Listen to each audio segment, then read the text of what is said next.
వాసన లేని కొమ్మలపై సువాసన కలిగిన పూలున్నాయి, పూల వాసన అతిశయమే. ఆ సంద్రం ఇచ్చిన మేఘంలో ఒక చిటికెడైనా ఉప్పుందా, వాన నీరు అతిశయమే.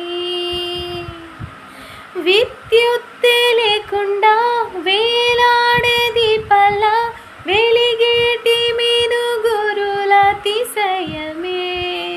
తనువున ప్రాణం అతిశయమే, ప్రాణంలోన ప్రేమ అతిశయమే.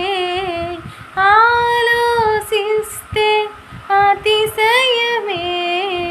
ఆగిరులు ఈతరులు ఈ జనులు లేనప్పుడు ముందున్న ప్రేమిగా అతిశయం. 16 రాయాలి.